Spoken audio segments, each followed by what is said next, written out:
On tonight's episode, we talk about Blue Beetle. And other pop culture news.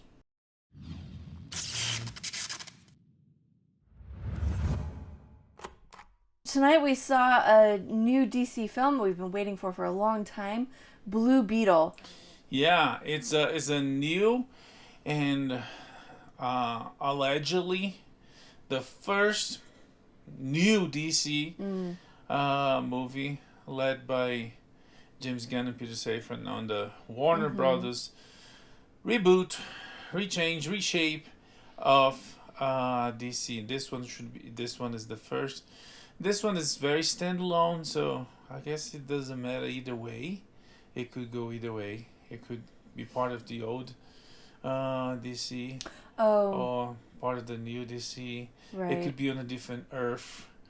So when they come to the public and say is a new DC is the first movie on the new DC, it's kind of gimmicky because technically one of them produced, but it's not part of the plan that they worked and they are working and they're gonna release. This one was mid-process when the plan came to be. Anyways, I'd say overall I enjoyed it. Granted, went in with very low expectations. That said, I thought it was a solid movie. Nothing super groundbreaking. It does follow, to a T, the superhero origin storyline, which is, kind of cliche at this point, to the point of, maybe even being a little boring. You kind of know all the big events that are going to happen. Yeah, there's some moments that are very predictable and what was the word I used? I don't remember. It was a great word. Genius. Inspired. It wasn't slow, but it was really let's say predictable, but it wasn't predictable. It was and because of that, it felt a little bit too long, because when you already know what's going to come, you kind of just need it to happen. Maybe, I don't know. Yeah, no, it's uncreative. No, it was generic. Yeah. Yes, that's the word. Some generic moments. And the actors and actresses, the cast shines. They do a terrific job. Cholo Mahiduena, I think that's his name. The main character, Blue Beetle, Jaime Reyes, and he. You know him from Cobra Kai, where he does a terrific job as a teenager. And this one, he's a bit older. I guess they choose the character to be a post-college grad. And he does a terrific job. His family, his supporting cast also is fun, is funny. It's has Latino energy. I could totally see some of my family members doing some of the crap that his family does. Yeah. And I will say, the family dynamic is what sets us apart, and what sets it apart from the generic superhero origin movie. The family relationships, the way they work together and support each other, it's part of what made this, a good movie that I wouldn't mind seeing again. And I feel like it works in bad and natural ways. I don't know. For the tentatives of doing that kind of thing, like when they did it, Miss Marvel, the show. I think this one works. The family dynamics, the family participation works better. When Miss Marvel, they stuck to the family.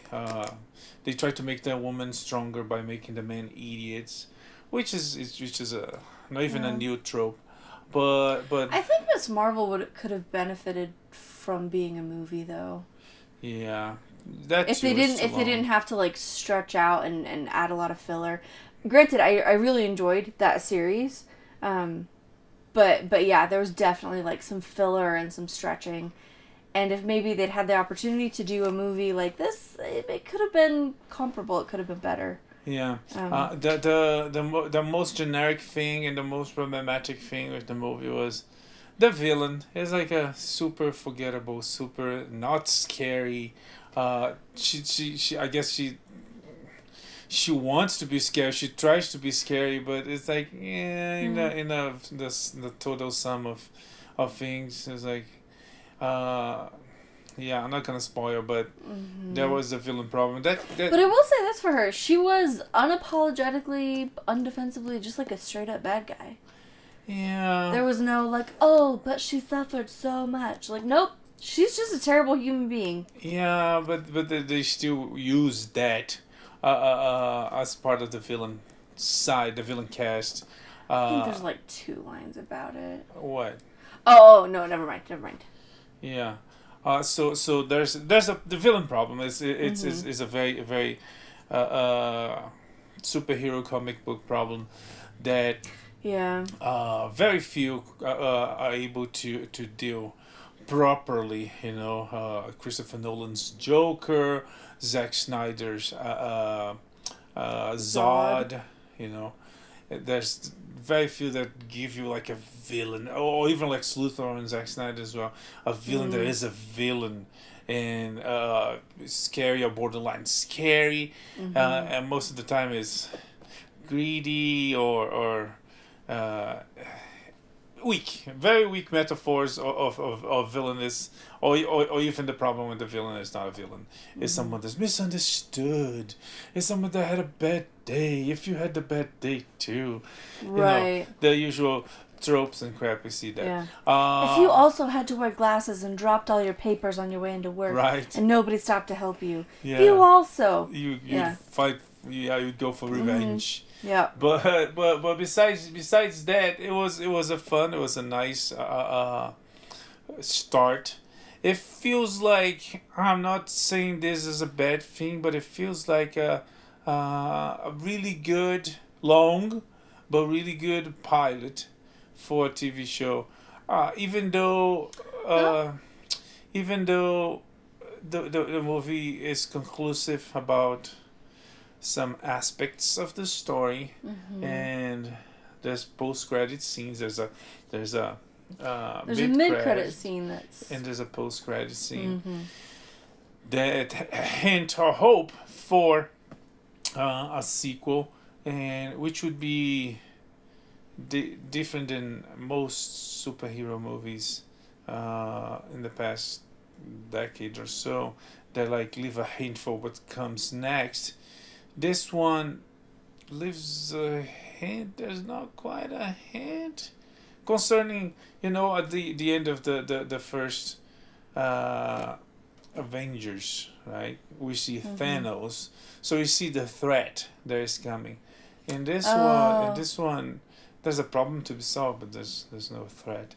Anyways, I'm probably giving away too much, but the movie is fun. Yes. The cast is great. I was concerned because I read somewhere, or maybe it was about another movie. I think it was about this one. It would be like Latino oriented. It would be Latino focused, and that they would speak mostly or more Spanish than English. I don't think it wasn't as bad as I thought it would be. They do speak Spanish, has a Spanish-speaking family, but the movie is in English. Nobody's gonna miss anything. Very few jokes here and there. My concern with, I don't want to say that I was concerned about the Latino focus, because like, it's not like I saw that I was like, oh, this is a bad thing. But I was worried that instead of like telling a Latino focused story, it would just be a whole bunch of platitudes about like racism in America, and we would lose the story and just be like, fed cliches and hashtags and all the rest. But instead they just like, I felt like they told a story, and everything, whatever issues did come up I felt like were a natural part of the story. I thoroughly enjoyed it, and I did not feel like I was being preached at or anything. It was just like, here's our character, here's his family, here's their challenges, their story, all the rest of it. I thought it worked. No, it wasn't as bad as some rumors uh, made it sound like it would be. But soundtrack is kind of generic, but overall the visual effects are good. Yeah, they did a good job. Especially compared to the Flash, the previous DC movie. Oh my gosh. Yeah, that was rough. Yeah, and the cast is good. There's a couple moments that drags because it's generic and predictable. You know it's gonna happen, but it's stuff with all the things. And, yeah, but overall it was good. I enjoyed it. Even though Jaime is not like the first Blue Beetle or anything, so we're kind of jumping into the middle of that story, of like the Scarab story, not Jaime's story. But I feel like they did a good job like acknowledging that, and they're not using this character to replace anybody. We're just jumping in at that point, and they did a good job of giving us like a little bit of the background and the history of who the Blue Beetle had been before, and it was really nice. Yeah, it was a fun movie. Yeah, they explored the original Blue Beetle and to introduce this new one. It was good. Yeah. Yeah. No. Yeah. Besides the villain problem, forgettable. It wasn't. She was a jerk. She was not a good person, but yeah. Although, like, for someone's first, for a hero's first at bat, isn't it better to start off with like a lower level? She wasn't. She wasn't a lower level. She told her people to kill innocent people. Sure. I'm not saying her evil was, but as far as like powers, because like in Doctor Strange, right? No, the problem with that is powers. I'm talking about like a villain that I guess so. in Star Wars, like first 30 seconds, Darth Vader walks and people's like, wow, it's like that's true. It's just a corporate puppet, a corporate greedy. Anyways, Blue Beetle is fun. You should go see it. Yeah, it's really and that's other thing I wanted to say about the movie is that it's not bad. It's fun and entertaining. I don't know, maybe there's some jokes that resonate more for me because some of the Latin references. Yeah. They're heavily toward the Mexican people or the Americans or the Spanish speaking people that live in America. But some of them go all the way to South America and Brazil, and some of them I grew up with them, and so they made sense. They were funny. Maria del Bairro, Chavez, and stuff like that. Anyways, so maybe it worked better for me, but it was fun. It was entertaining, but I think it's gonna flop really bad. The previous we went to see. It doesn't deserve to. The previous we went to see, it was like quite empty. Yeah. There was like, I don't know, I could say not even 20 people. It was an IMAX theater, so yeah, so it really showed. It was really, really empty. Granted, today is the first day of school in our area, and it's Thursday, so maybe tomorrow, Friday, it'll do a little better, but yeah, it's not likely to do like super well. Yeah, I don't know. But we'll see. We're still fighting Barbie, and there's some optimistic people predicting that this will finally dethrone Barbie. I wouldn't be so sure. I don't know. They've got to get pretty far to take her down. She's done quite well. Yeah, well, but it's naturally it's going down. Oh yeah. But even still, like we'll see. We'll find out. We'll let you know next week how that first weekend went. And if it's okay, I guess. I would assume if it's okay, it's a okay sign for James Gunn's DC. If it's bad, it's like he's in for. He needs a win. It's been a rough start. I mean, the thing is, they don't claim it's a start until I guess this one, because The Flash, I guess before the movie came out, this is the one, And then the movie failed. It's like, no, this is not the one. The next Yeah, one is the one. no. And he did changes to what Shazam. He did changes to Yeah, the you Flash. can't get your hands all over something else and then be like, nope, wasn't me. Yeah, but it was. Anyways. That doesn't work. So yeah, he's had a rough start. Yeah. So we'll see. He's still got a lot to prove, does Mr. Gunn. That was well, anyway. Okay, we also watched anything else? About Blue Beetle. Blue Beetle is out everywhere. Yeah. You should go see it. It's fun. Mm-hmm. It's not bad. It's definitely better than I expected. I expected some heavy political woke jokes and interference on the story, and I think there's some morality problem with the movie. Not gonna go through, but it's not written by the best of writers, so it's forgivable. So it's good. Yeah, and it's watch. I would say overall it was positive, upbeat, like good, fun watch. I wouldn't mind seeing it again. And if they can, level up the writing, I wouldn't be mad about a sequel. Yeah. All right. Yeah, the characters it comes from books, so there's potential. There's the Black Beetle. There's enemies. There's villains. There's threats. That's right. Yeah. So, anyways. All right. Enough of Blue Beetle. Okay, go see it in the theater. We also saw a very diverse, very heavily Latino movie named Miguel Wants to Fight. This movie is a Hulu original. I was going to watch something on Hulu and I saw that on the main screen. I was like, let me see the trailer for that. And I was this looks funny and cute. And it has 1 hour and 15 minutes. I was like, short, sweet. I really like this guy because you come and tell the story. Don't stall. Don't try to sell, I don't know, tennis shoes or sodas or whatever you stuck into the movie to make it longer and make money. So Miguel Wants to Fight. Yeah, this is a really fun movie. It was sweet, thoughtful, unique. A coming of age story. Yes. I got strong vibes of Scott Pilgrim. Oh yeah. Little few moments of Karate Kid. That said, this really is very much its own thing, and some really just sweet and heartfelt moments of friendship and brotherhood and all this other good stuff. Yeah, the story of 4 friends that get into fights on the dangerous streets of Syracuse, New York. Yeah. And one of them never get involved into the fights. Like the friends play basketball. Why wouldn't you jump into a pile of throwing they play basketball and then ends up in a fight, and he does Homer Simpson and walks back and he hides in the bush.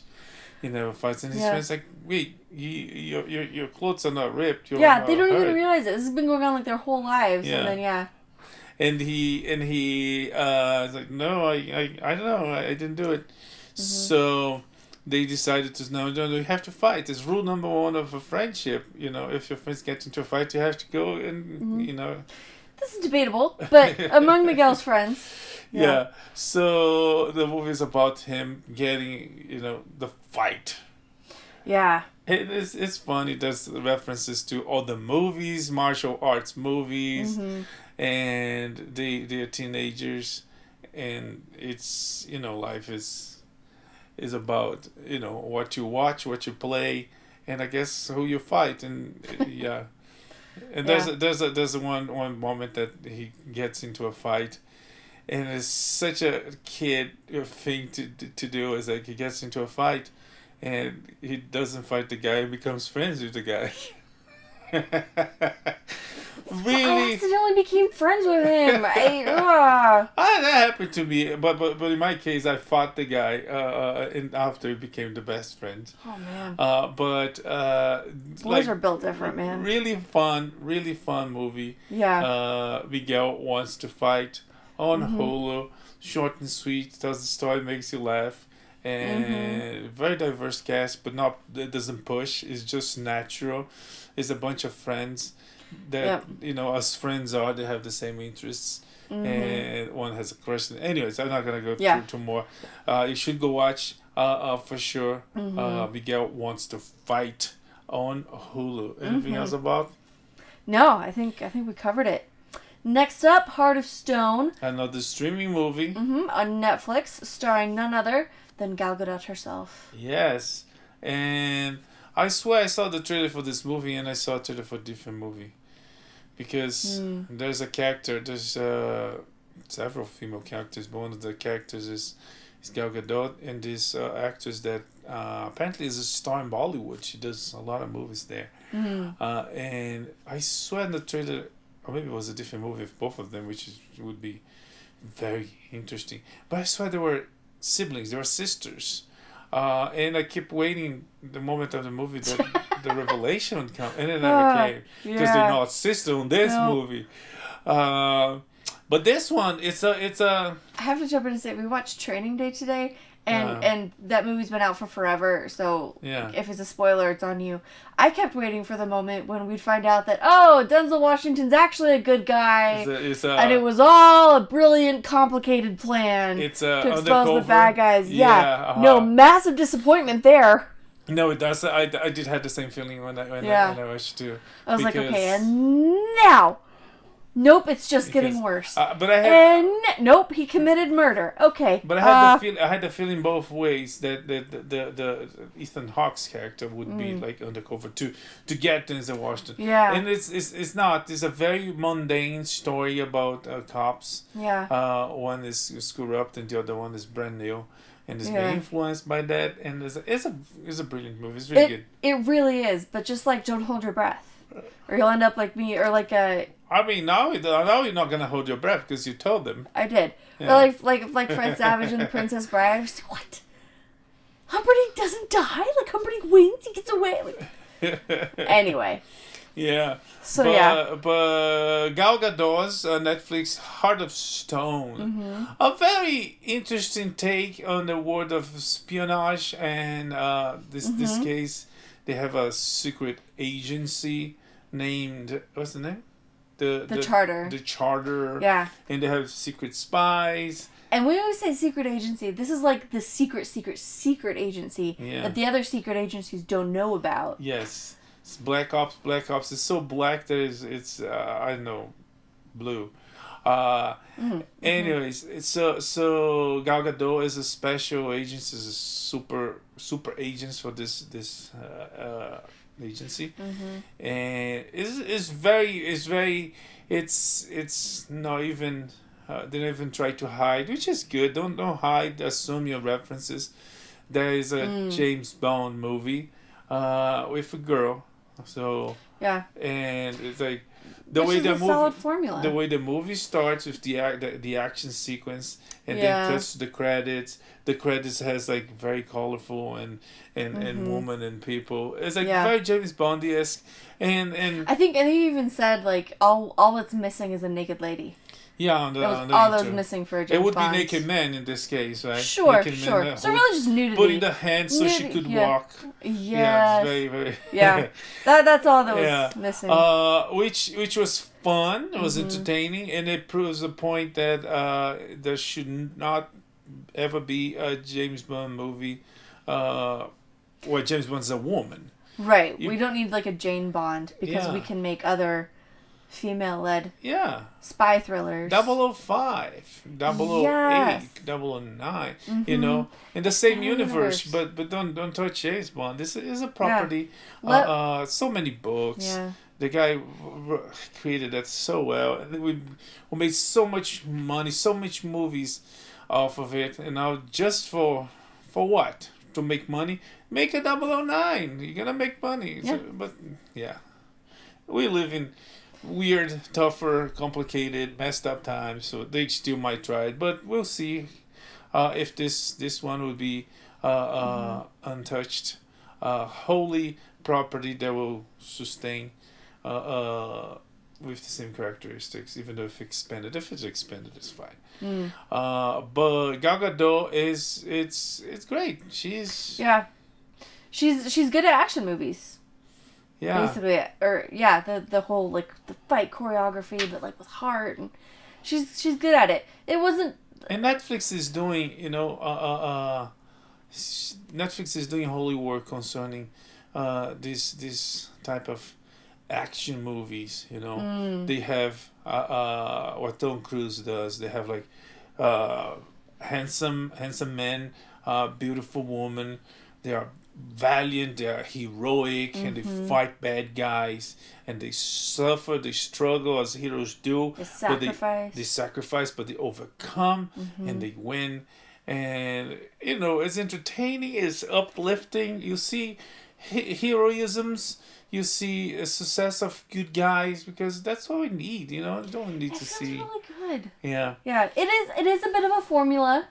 And I know, like, at the beginning. But cake is a formula. Yes, and we eat cake. We eat cake for thousands of years. Chocolate cake is always a good thing, Yeah. even if I've had chocolate cake before. And this was a very successful chocolate cake, let's say. Yeah. I wouldn't mind if they. Oh, and another thing that reminded us of James Bond is, like, they introduce this whole system of, like, the charter and everything in a way that there's a whole universe that could be expanded here. Oh yeah.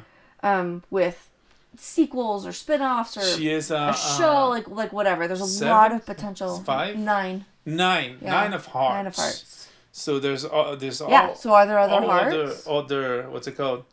Cards, suits. Suits. They're all the suits. Yeah. And since there's a 9, might be a 8, might be a 6. It's very similar to James Bond. Yeah, and it's international. So this one was focused on, like, MI6 in Great Britain. But there could be, like, a CIA one. There could be, like, a Mossad one. Like, there's so many different directions to go with this. So a lot of potential. I would enjoy it. They have their Q. That. Yes. Tobias Martin, that German guy from Army of the Dead, Army of Thieves. Yes. He was recently on Oppenheimer. And he does a really, really good nerdy Q tech guy helping behind the desk, even though there's no desk. In the chair, right? Man on the chair. Yeah, the guy in the chair. Yeah, even though he's always standing up. It was fun. It was entertaining. If you like spy thrillers, you'll like this, because this is, like, the quintessential spy. It checks all the boxes for the spy thriller. Yeah. And again, Netflix, Gal Gadot, Chris Hemsworth, they used the Rockin' Reynolds, they used Charlize Theron on the new Godot's coming more. It's great. It's the movies we want to watch. We want to focus on the good guys versus the bad guys, and the bad guys it seems like they're gonna win, but then the good guys overcome the issues and win, and then you go home instead of being preached or being distracted by a story that you don't want or you don't care. Heart of Stone is available on Netflix. Anything else? That's everything we watched this week. Yeah. So let's take a look at. And this is fun. You should check it. Yeah. Unless you're watching Suits.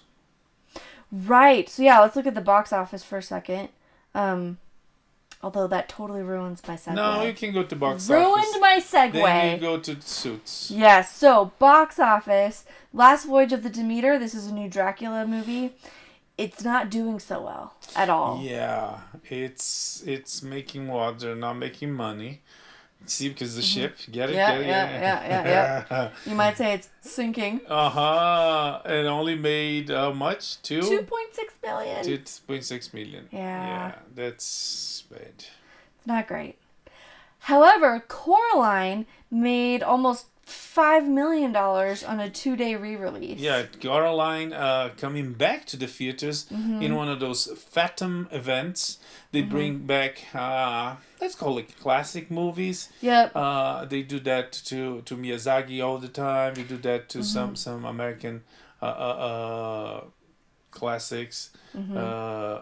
On the time of the anniversary, on celebration for something special. And Coraline is back. And it's making good money. It did really well. Apparently, it's their highest grossing classic film to date. Yeah.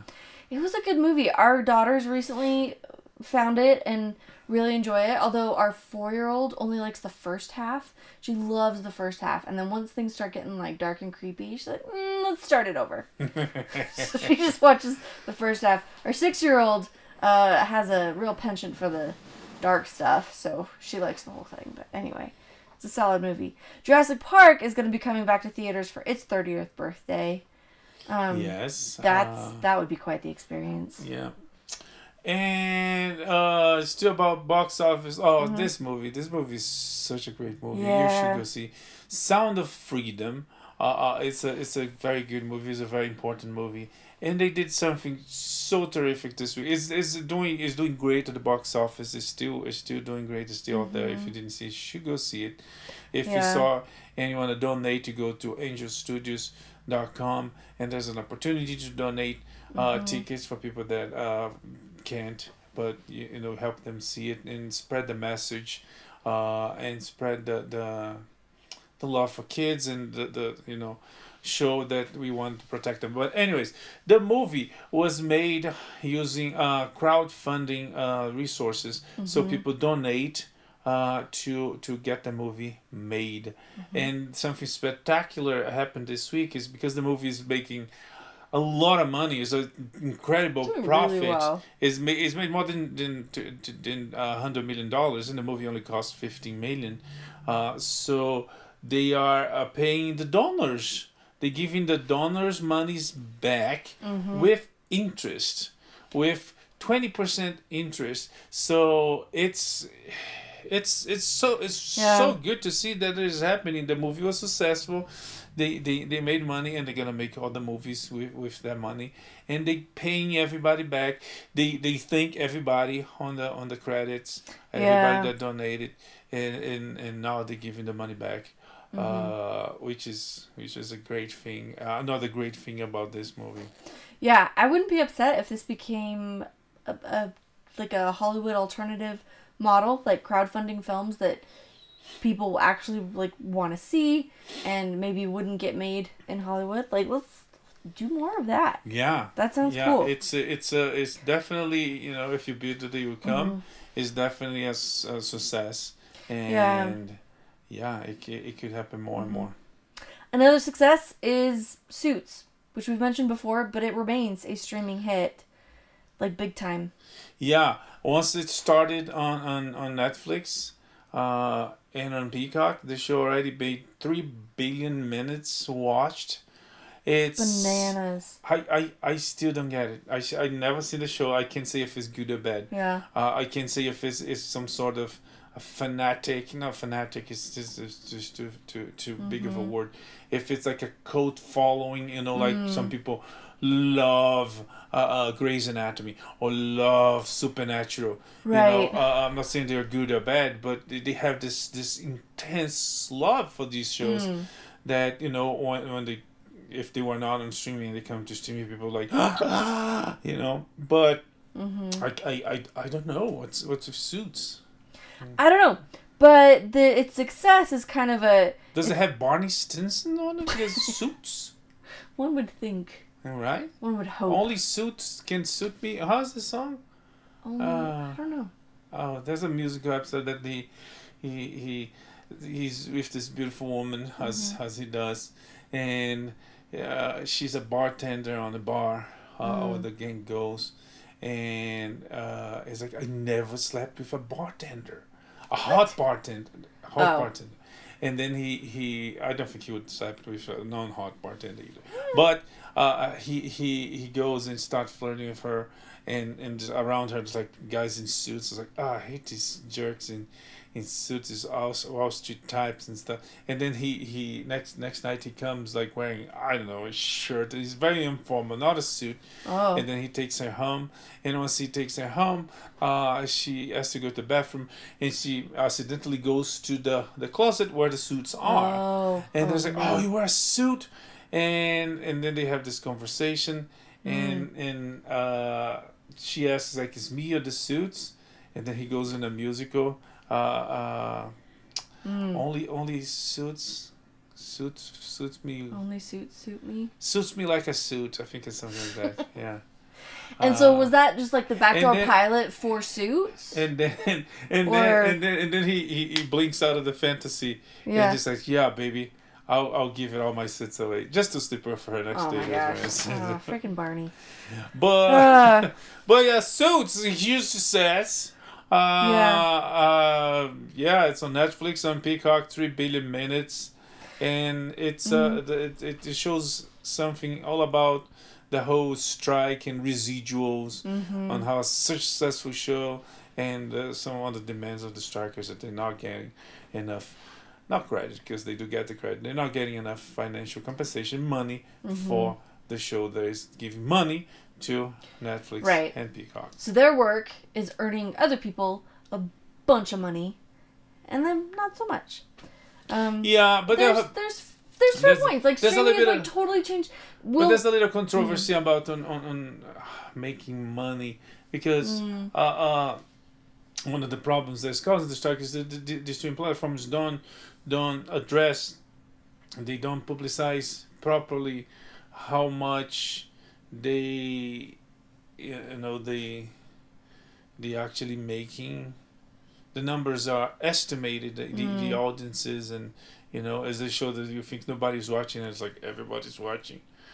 But some is because you find out because of mouth to mouth, not mouth to mouth, what do they say? Yeah, word of mouth. Word of mouth on the internet, and all everybody's talking about. What was the Asian show about? Squid Game. Squid Game. Everybody was talking about, but in general, they don't divulge. Is that a word? What does that mean? Divulge means to like share information. Oh wow! To reveal information. Jeez. I use so good words that I didn't know they were words. Divulge. There are numbers. So you don't know that if a show like Rings of Power, like losing money because they refuse to give the real number of audiences. But anyways, you're saying. Well, I saw an interesting interview with Matt Damon where he's talking about how streaming has changed the industry so much. Kind of a different angle. He wasn't talking about residuals, but he's talking about how there are movies that would have been made like 20 or 30 years ago that can't be made now. Because there are movies that would not do well in the theaters, but they would sell a bunch of DVDs. Like a lot of DVDs. But now and so the studio and the everybody involved in the film, they'd be making money off of the DVDs. But now that doesn't really happen. Stuff that goes to streaming, and so, and you'd have to just watch it and take his word for it. But the point is, like, the whole concept of streaming is changing how what money Hollywood gets and how they get their money, and that determines what movies are going to get made or what not going to get made, and it's changing how people are getting paid and not getting paid, and it's a whole mess. I don't blame them for going on strike.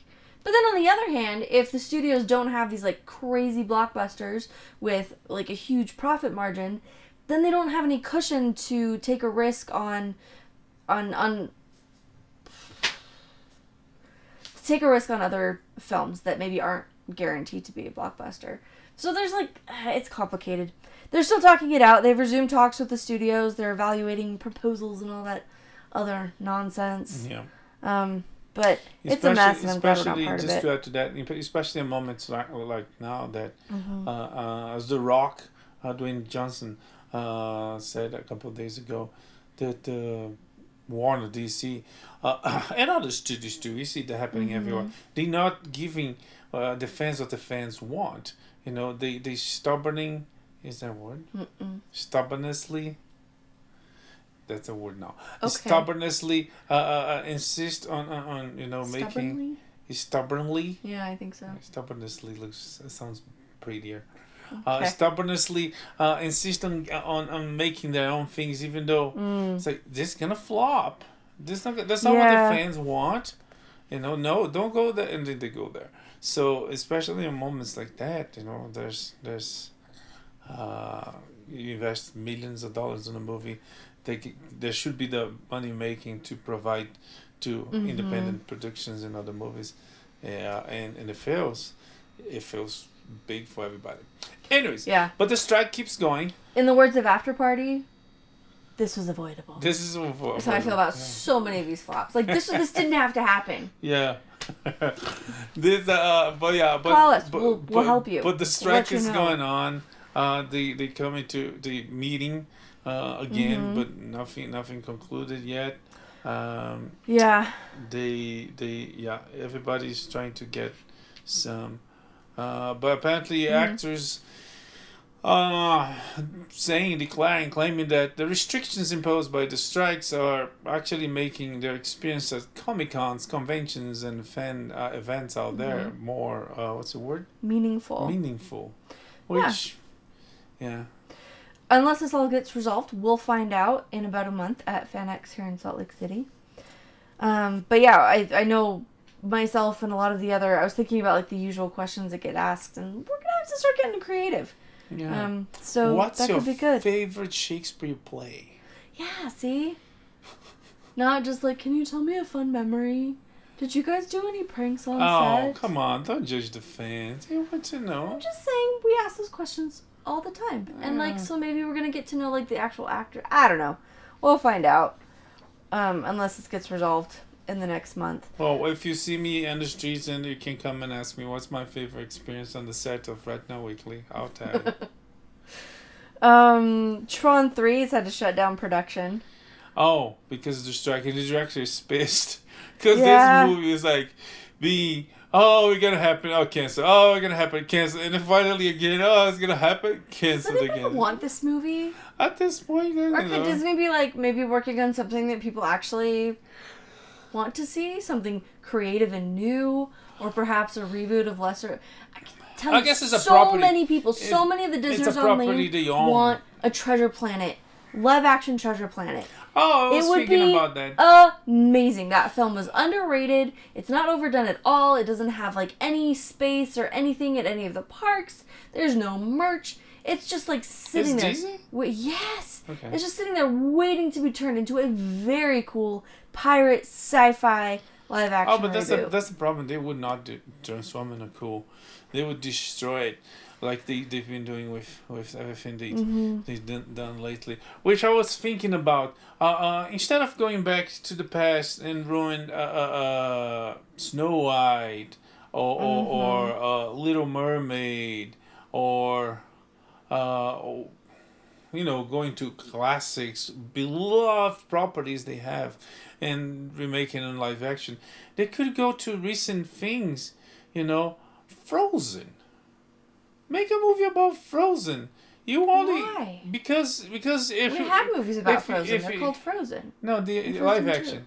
If you wanna, they're gonna do one to Mulan. No, what's the Moana. Moana. I know.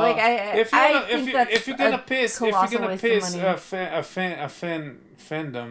piece of fandom that has 10, 15 years, not one that has 50, 60 years. Destroy a classic, Destroy something you just made and got lucky. Because, come on. Frozen becoming a huge success. I think even the most optimistic Disney didn't think it would become as big as it became. They had hopes and they had dreams about, but I don't think they would become this phenomenon that is Elsa, the Queen of Ice Queen. There was a villain. She was supposed to be the villain, and she got a sequel. Now she's a heroine. Anyways, but I was just thinking about that. But moving on. Okay, it's not all doom and gloom though. Dakota Johnson is working on an indie film called Daddio, and since my understanding is how this is work. When independent studios like this are willing to accept the SAG-AFTRA terms and conditions and all that, then they get to make their projects. And so she's got an agreement with SAG-AFTRA to continue working on her film. These agreements also make the big studios look really bad because, these indie studios are able to make these contracts and pay these actors and all the rest, so why can't the big guys? It's a valid question that other people get to answer. Any other thoughts on that? No. Okay. In a just absolutely terrible example of AI not being great yet. Okay. An Asian woman uploaded a photo of herself, and asked the AI to make her look more professional. And how was this accomplished? She was for a job application, so she was trying to look her best, like we all do when we're applying for jobs. And the AI changed her so much that she's a different person. She's even white. Yeah. So apparently, to be professional, you have to be a white person. Well, according to AI, or rather, according to the. Anyway. Yeah, I that's a whole mess. Yeah. That's true. I mean, it has to be white to be a professional. I mean, if you're talking about a professional idiot, yeah, like Joe. I'm talking about Biden, and I've been Biden. I can speak. But yeah, but if you need a professional idiot, yeah, Joe Biden is a man. But anyways, about the Joe Biden White House. Oh, look at that. Yeah. They're gonna be trust my segues. They're thoughtfully constructed. They're gonna be sued for First Amendment violations. Yeah. So there's this reporter on there used to be on the White House press corps that he used to ask questions. You know, when they all send what you call easy questions? Softball questions. Softball questions. Yeah. Milk and toast questions. He would ask you the questions, you know. I was like, why is a problem to ask if the cocaine find in the White House was Hunter? He is a confessed crack addict, you know. So there's no problem in suspecting the guy that uses coke if the coke is his. So, but everybody else would like not ask or would be dismissed and they would give up. This guy would never give up. So they kicked him out. He kicked him out of the press corps, and he's suing. He's like, "Come on! I thought this was America." And he's actually foreign. He's from Africa, and he's like, "It's like I came here to the city on the hill for the apex of freedom in the planet, and that's how you guys are rolling." So he's suing, and I hope he wins because he's one to win for the little guy and for Didn't the Trump White House do the same thing though too? Why? Revoke press credentials. Yeah. For different people. Yeah. Well, but they got it back. Oh, okay. Yeah. I don't know. Well, yeah. Hopefully that works out. I would like to see him win. Who's not winning? The HBO Max marketing team. Yeah, more layoffs of Warner Brothers in HBO Max. Yeah. To maximize profits. I think you maximized the puns there. You got any more coming? No, I maxed out. You maxed out? Okay. Hey.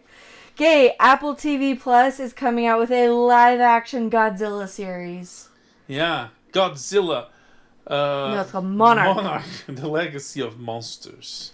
So And does that mean we get other monsters? Fun fact about this one. Kurt Russell and his son, Wyatt Russell, gonna play the same character, so different times. Oh, okay.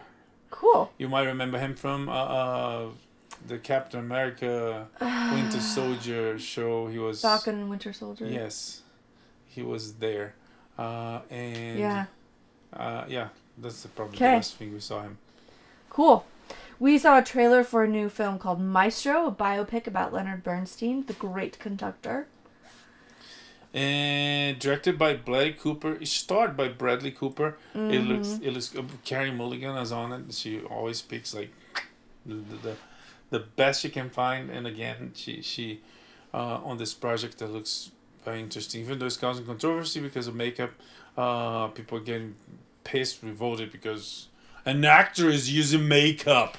On the surface, it's not great optics. Bradley Cooper, a Gentile, is playing a Jewish man and has a prosthetic nose to help him look more like the character. Well. So, like, on the surface, it's not a great headline. Like, hey, goy actor wears fake nose to look like a Jew. Like, that's not good. Well. But then when you realize, oh, it's a biopic and he's trying to look like Leonard Bernstein, like... Yeah. It's an actor. Yeah. I'm making a movie that, hey, nobody else wanted to make it. He's directing and he's acting. Yeah. So...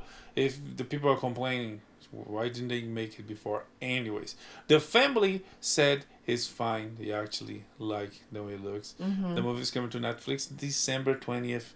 We'll see. Okay. Taylor Swift is possibly joining the cast of Deadpool 3. As the Dazzler. She's dazzling. Which is, yeah, I don't know. She's pretty. I don't know if she's Dazzler pretty, but it can work. Yeah. Dazzler is a member of the X-Men. She actually was a singer. She has a career. She does shows and concerts. So yeah, it can work. We'll see. Yeah, I'm into it. Doctor Strange 3 maybe going to be adapting a particular storyline. Yeah, time runs out. The comic book storyline. More details to come. It's not clear, but about rumors. We talk about David Ayer and how the Suicide Squad version might come to light. Yes. And James Gunn said it might, but don't trust James Gunn. But there's the Fantastic Four rumors. Vanessa Kirby. We talk about that too, right? Yes. But this week there's rumors about the new Hercules live action because Disney cannot stop making live actions. And Taron Egerton Egerton might be Hercules, and Ariana Grande might be Megara. Yeah, but her friends will call her Meg. At least they would if she had any friends. So there's those rumors. She's got the ponytail. Well, that's not the hardest thing to produce. It's pretty tough, actually. The work that goes into her ponytail. Into Ariana Grande's ponytail. But it's like they can make a wig. They can make a wig. Sure, but I'm saying the ponytail that she wears all the time. Like it's a construction. My point is they could hire someone bald and make in a ponytail for. So, anyways. But again, Disney on their racist fight against red hairs and gingers, they cast unknown ginger, known red. Although one of her breakout roles, she did have dyed cherry red hair. Who? Ariana Grande. What? And I think it was a Nickelodeon show. Oh, okay. I don't remember. I was raised on PBS and not cable. My family got cable after I moved out. Anyways. Rachel Ziegler is going on a tear about Snow White, rather the classic Snow White, and I don't think she's actually watched the movie. Just based on comments she's making. I don't think she actually watched it. Cause I've watched it, and if needed, I can give a brief TED Talk sort of presentation about why she's wrong and how the prince is not actually like a creepy necrophiliac stalker. Yeah. Anyways, but we're out of time. The comments are causing damage to the movie. There's coming next year, but it's already like people are joking about, this is a great strategy from Disney, having their star talking trash about their movie that comes next year. Yeah, any interest I had in this, I was like holding out hope, like okay, it could be worth it. Yeah. Anyways, it's already a disappointment. In the meantime, Disney and 20th Century Studios are accused of cheating on a contract or something. I don't totally understand how this works. They cheat at TSG Entertainment of $40 million. Yeah. It's the type of thing that if you didn't pay 40, they might get sued. They might pay more, but yeah, they are being sued. So okay. Paramount Plus though is doing just fine. They beat Hulu with their originals and movies. Yeah. So Star Trek, Suits. No, I'm sorry. They don't. They don't. Elon Musk says Zuckerberg, his fight with Zuckerberg will be epic, an ancient Roman background, and he's talking to the Italian Prime Minister about it. But if you don't want to wait for that fight, you can go to Huntington Beach. Yeah, and be attacked by furries. Oh my gosh. Yeah, this guy got kicked the crap out of him by a furry. It's like, it's like on the video, it's like, that's what furries do. Anyways. What a time to be alive, folks. But yeah, I guess that's it for this week. Next week, we're going to try to see, what's that movie called? Gran Turismo. Yeah. it doesn't look. I mean, the movie has no business to be like, this movie is great. Well, it looks fun. It does look good. It has Orlando Bloom there being pretty and say, "You can do it, kid." And has what's the booking? The other guy. David Harbour. David Harbour says like, "You can't do it, kid." and the kid's like, "But I play video games. I can do it." I suspect it's gonna take its place among a pantheon of sports films. Yeah, it's an underdog story, and who doesn't love an underdog story? We all love an underdog story. Yeah, maybe someone Plus cars on the top of the dog, because if there's an underdog, there's someone on the top of the dog. This is true. But yeah, Gran Turismo. We see next week, and all the pop culture news and shows to talk about it. Leave a like, comment, share. May the force be with you. Live long and prosper. Bye. Bye.